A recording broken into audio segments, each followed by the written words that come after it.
Your kitchen may not actually be too small. It may simply be carrying too many decisions. Every time you open a crowded drawer, move 3 things to reach one pan, search for a lid, clear a corner before cooking, or wonder where to put something back, your kitchen quietly asks your brain to work. And that is why some kitchens feel tiring, even when they look perfectly normal. But walk into a thoughtfully arranged Japanese kitchen, and you may notice something different.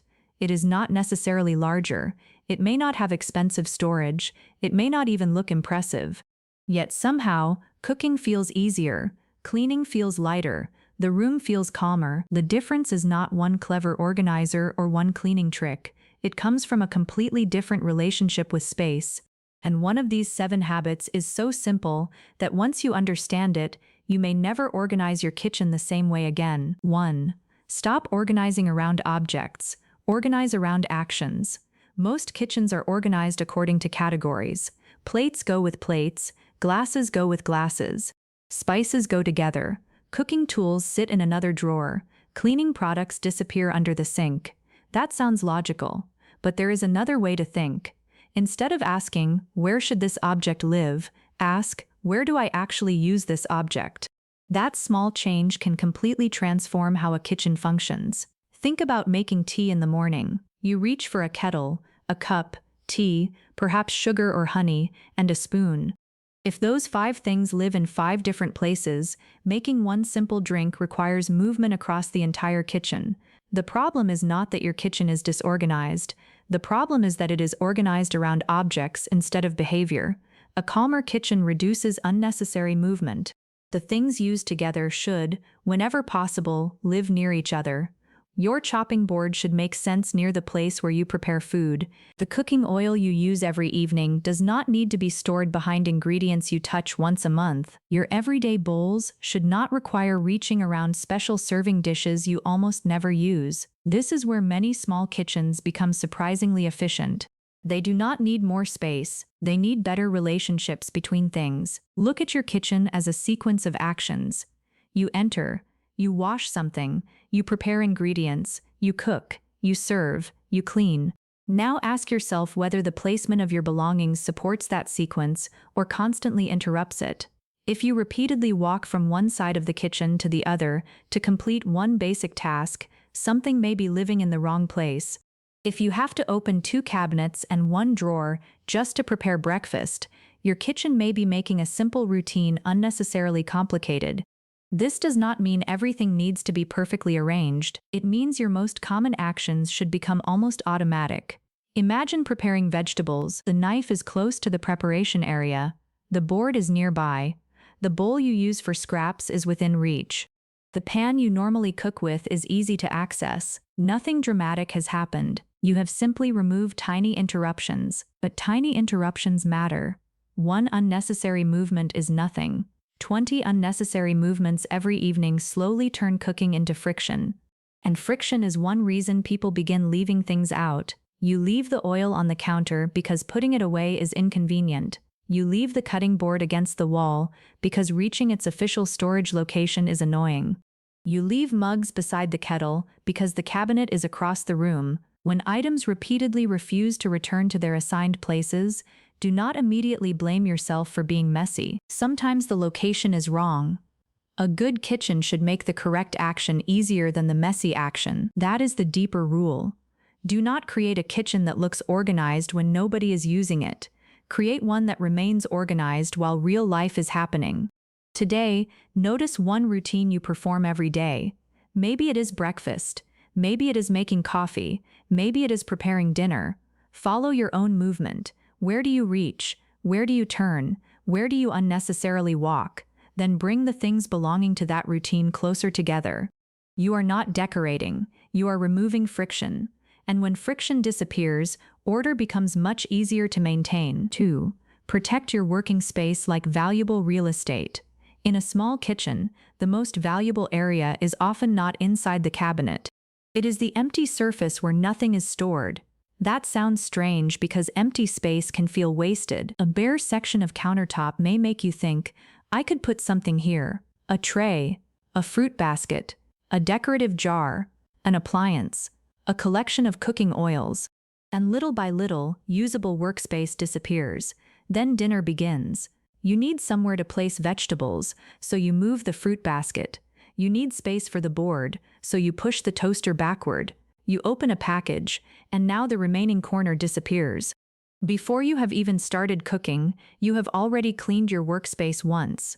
This is one of the quiet differences between a peaceful kitchen and a frustrating one.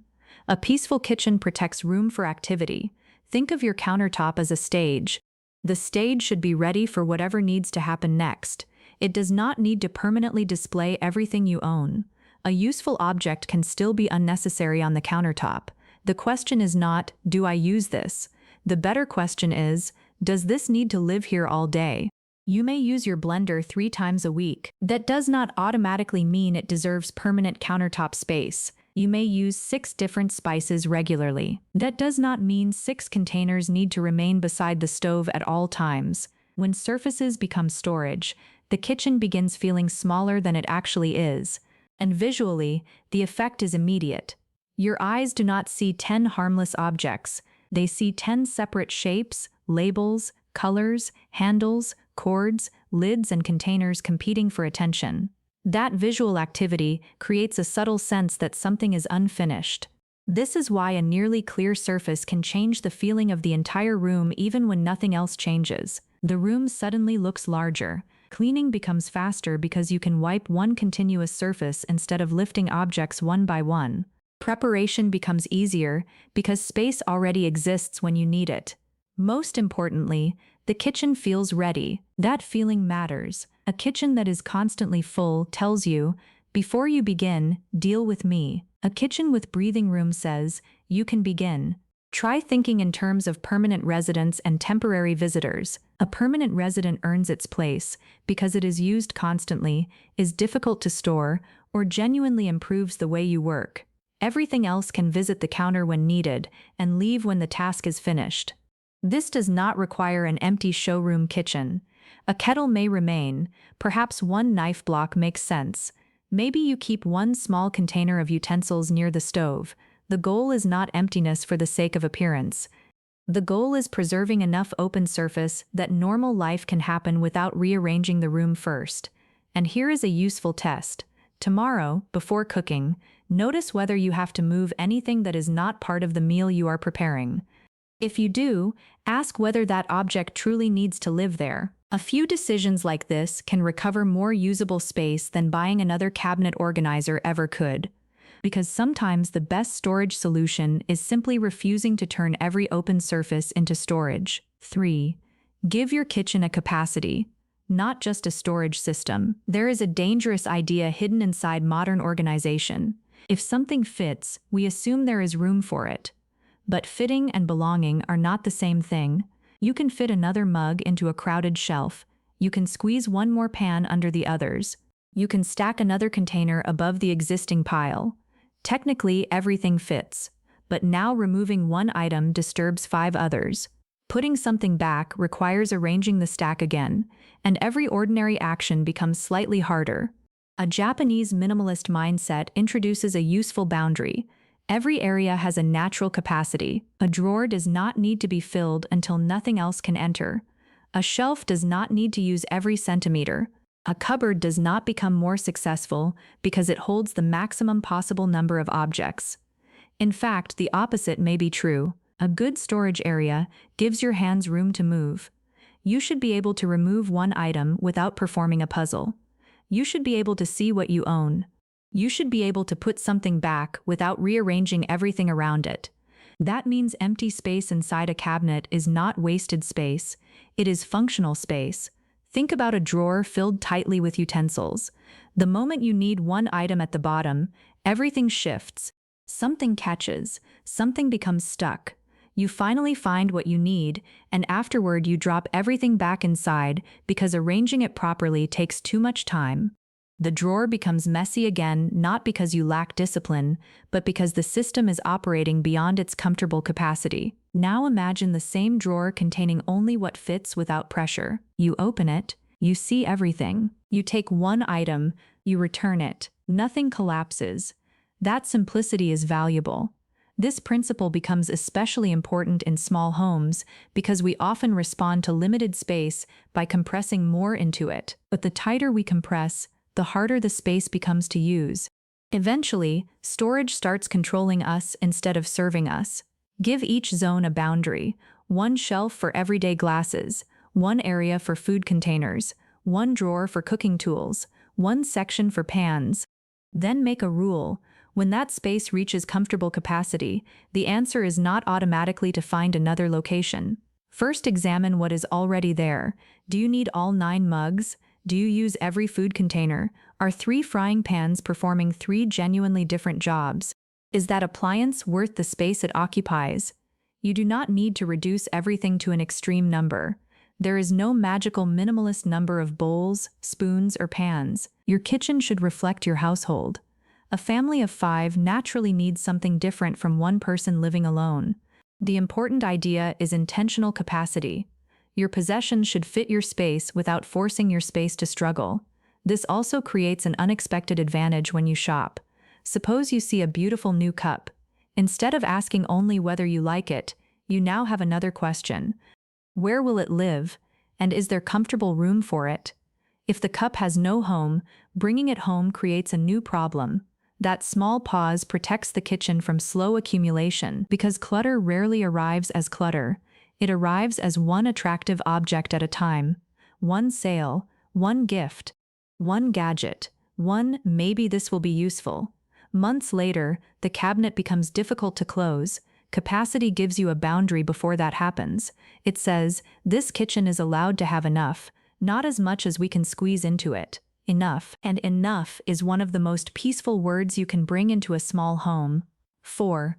Create an everyday set and let it carry most of your life. Open many kitchen cabinets and you will discover 2 kitchens living inside one space. There is the kitchen people actually use, and there is the kitchen they are saving. The everyday plates are at the front. Behind them sit the plates reserved for guests. The normal glasses are used constantly. Special glasses remain untouched. There are bowls you reach for without thinking, and bowls that have not moved since a holiday. There are practical tools and someday tools. There are ordinary objects and objects that seem too good to use. This creates hidden clutter because the kitchen is storing a large amount of life that rarely happens. One beautifully simple approach is to build a strong everyday set. Choose the things that serve your real routines well and allow those items to do most of the work. Your favorite plate should be allowed to become your everyday plate. The comfortable mug does not need to wait for a perfect morning. The good knife should not remain protected while you struggle with the bad one. The beautiful bowl can hold Tuesday's noodles. When fewer objects are actively serving you, the kitchen becomes easier to understand. You stop digging through choices. You stop protecting belongings from life. You stop keeping lower quality objects simply because you want to preserve the better ones. Imagine owning 12 different mugs. Every morning you open the cabinet and unconsciously evaluate them. That one is too small. That one is decorative. That one has an uncomfortable handle. That one belongs to someone else. You finally take one of the same 2 mugs you always use. Those 2 mugs are telling you something. They fit your life. This is not only about decluttering, it is about learning from your behavior. Your routine reveals which possessions deserve space. Instead of asking, "Could I use this someday?" observe what you have actually used repeatedly during the last month. Those objects are your real kitchen. Everything else deserves a second look. Again, this does not mean throwing away every special item. Celebrations exist. Guests come. Families have traditions. Meaningful objects can absolutely stay, but special things should remain because they are truly meaningful or genuinely needed, not because we automatically believe kitchens must contain backup versions of everything. There is also something psychologically satisfying about using good objects every day. Minimalism can sometimes be misunderstood as living with cold, empty spaces and denying yourself comfort. But thoughtful simplicity can be the opposite. You may own fewer things and enjoy them more. Instead of 20 average objects hidden in cabinets, you have several reliable objects that feel good in your hands and work beautifully. This changes buying behavior too. You become slower. Instead of collecting 5 inexpensive versions of something, you may wait for one version you genuinely want to keep. Instead of purchasing novelty kitchen tools because they solve one tiny problem, you appreciate versatile tools that solve many problems. A wooden spoon can stir many dishes. A good pan can cook many meals. A useful bowl can prepare, serve, and store food. Versatility is extremely valuable in a small kitchen. Every object that performs several jobs reduces the number of objects demanding space. So take a look at your kitchen and find your real everyday set. Which plates do you naturally reach for? Which pan appears again and again?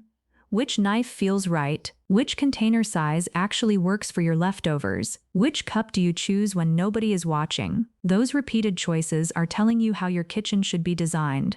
Build around reality, not around fantasy, not around a lifestyle you think you should have, not around a dinner party that happens once every 3 years. Your kitchen should primarily serve the life you actually live. 5.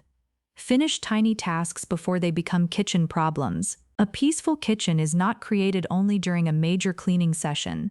It is created in the 30 seconds after small moments. You finish pouring something and immediately put the bottle back. You use the final piece of food from a container and deal with the empty container now. You notice crumbs after preparing toast and wipe them before leaving. You rinse the knife while the food is cooking. You return the spice after using it rather than leaving 6 jars beside the stove. None of these actions feels important. That is exactly why they are powerful. Kitchen mess usually does not appear all at once. It accumulates through unfinished actions. One cup remains on the counter. One package stays open. One board remains beside the sink. One pan waits on the stove. One grocery bag sits near the door. Every unfinished action becomes a message to your future self. Deal with this later.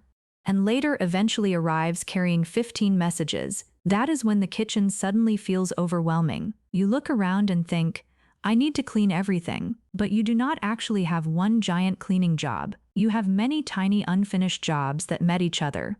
This is where the habit changes. When an action takes less than a minute and you are already standing there, finish the loop, open it, use it, close it, take it, use it, return it, spill it, wipe it, empty it, rinse it. The goal is not to become obsessive.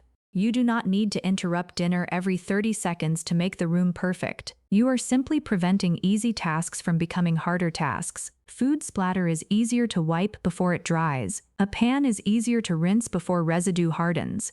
One misplaced item is easier to return than 20. One wrapper is easier to throw away than a counter covered with packaging after the meal. Timing matters. There is another benefit. Closing small loops reduces the amount of unfinished information your eyes receive. When you walk past an empty cereal box on the counter, part of your brain registers that something still needs attention. When you see a used cup near the sink, another task is waiting. When 3 things are sitting where they do not belong, those objects are silently asking for decisions. Individually, the mental burden is tiny. Together, it changes the atmosphere of the room. This is why calm homes often feel as though things simply disappear after use. They do not disappear. Someone completed the action. There is an important distinction here. Do not turn this into constant cleaning. You should still be able to enjoy cooking. You should still be able to sit down and eat while the kitchen is imperfect. The purpose is not perfection. The purpose is stopping tiny, obvious tasks from aging. A 2-minute task becomes annoying after 2 hours.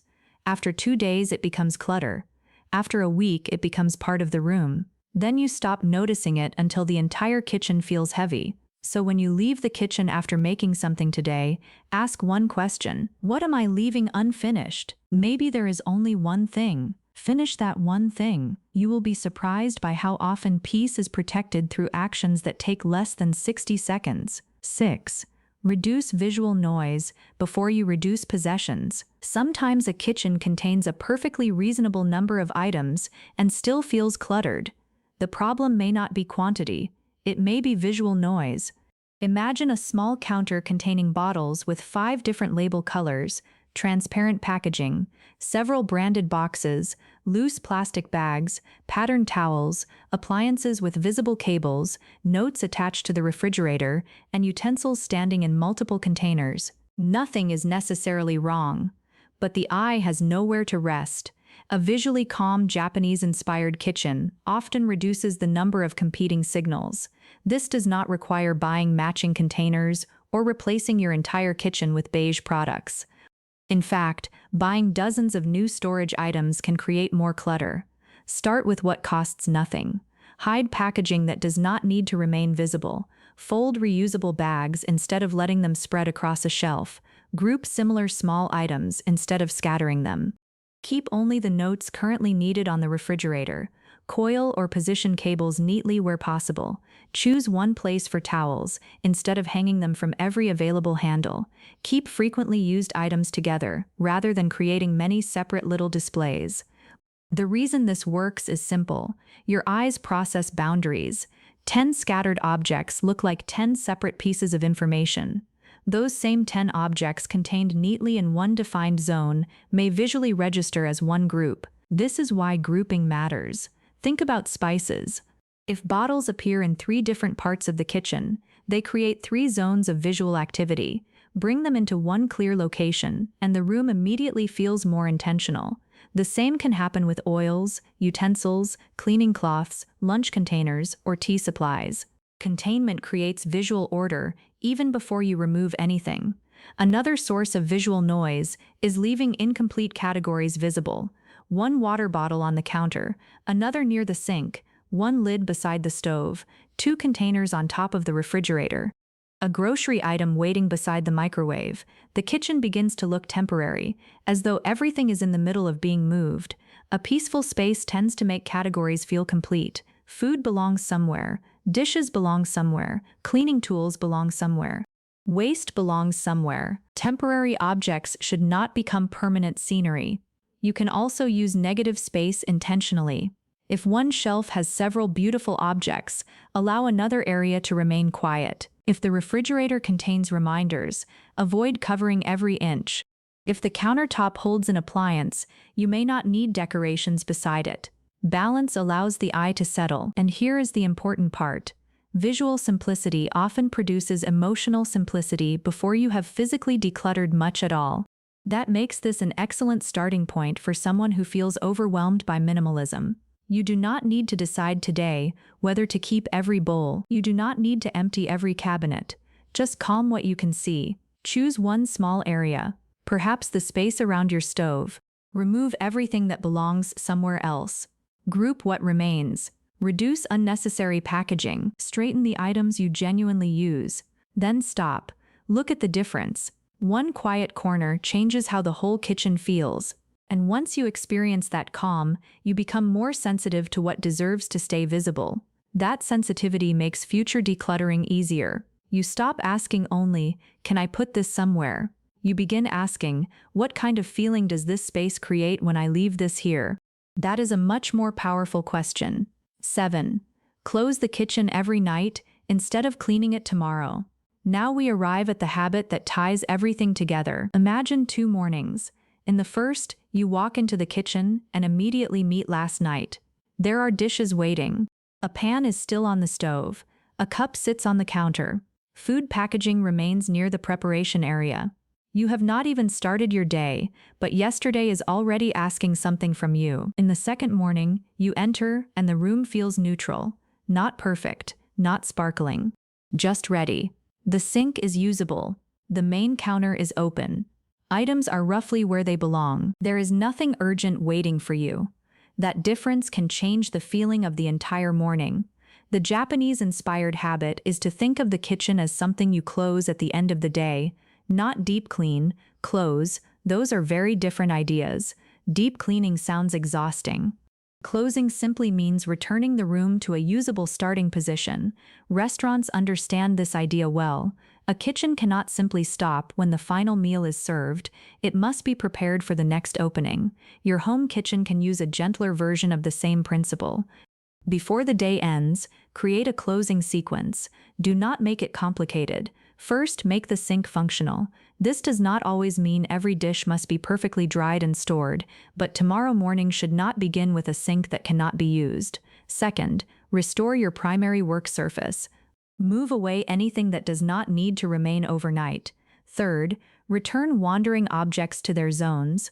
The mug belongs with mugs. The food container belongs in its storage area. The towel goes where towels live. Fourth, deal with anything that will become worse overnight. Food spills, wet cloths, open packaging, perishable food, anything likely to smell, dry, stain, or attract pests, deserves attention now. Then stop. This closing habit should be small enough that you can realistically repeat it. The greatest mistake is designing a nighttime routine for your most energetic self. You imagine that every evening you will scrub the stove, organize a drawer, polish the sink, sweep the floor, clean every appliance, and prepare breakfast. Maybe you will do it twice, then real life returns. You are tired, dinner finishes late, you want to sleep. The habit disappears because it was designed for an imaginary version of you. A sustainable closing routine should survive tired evenings. Ask yourself, what is the minimum condition that makes tomorrow morning feel good? Maybe it is a clear sink and clear counter. Maybe it is dishes loaded, food stored, and rubbish removed. Maybe it is simply 5 intentional minutes. Your routine can be different from someone else's. Consistency matters more than perfection, and this is why the habit is so powerful. When you close the kitchen every evening, clutter loses the ability to compound. Monday does not remain on Tuesday. Tuesday does not pile onto Wednesday. Every day gets a small ending. That ending protects tomorrow. You are no longer cleaning because the kitchen has become unbearable. You are maintaining a baseline before it becomes unbearable. This creates a completely different relationship with cleaning. Cleaning stops being punishment for letting things get messy. It becomes part of completing the day. And emotionally, there is something satisfying about walking away from a space knowing it is finished. The room is no longer asking for your attention. The day is allowed to end. That may be the deepest lesson behind a peaceful Japanese-inspired kitchen. Order is not created through constant effort. It is created through systems that repeatedly return life to a simple baseline. You use something, it returns. You create mess, you resolve enough of it. Something new enters. You make sure it belongs. A surface becomes crowded. You restore breathing room. Nothing needs to remain perfect. It simply does not drift too far. And that is what makes a kitchen feel consistently calm. You may have started this video thinking the difference between your kitchen and a Japanese minimalist kitchen was size, storage, furniture, or design. But those are not the most important differences. The real difference is what the space expects from you. A difficult kitchen asks you to search, move, rearrange, remember, and catch up. A thoughtful kitchen quietly guides you. The objects you need are near the actions they serve. Your working surfaces remain available. Storage has limits. Everyday things are actually used. Tiny tasks are finished before they grow. Visual noise is reduced. And at night, the kitchen returns to a simple starting point. You do not need to change everything tomorrow. Choose the habit that would remove the most friction from your own kitchen and begin there. Because a peaceful kitchen is not created when you finally have more space. It begins when the space you already have becomes easier to live in. And when your kitchen becomes easier to live in, something interesting happens. Cooking feels lighter, cleaning feels smaller, mornings feel calmer, and your home begins asking less from you. That is the real beauty of simplicity.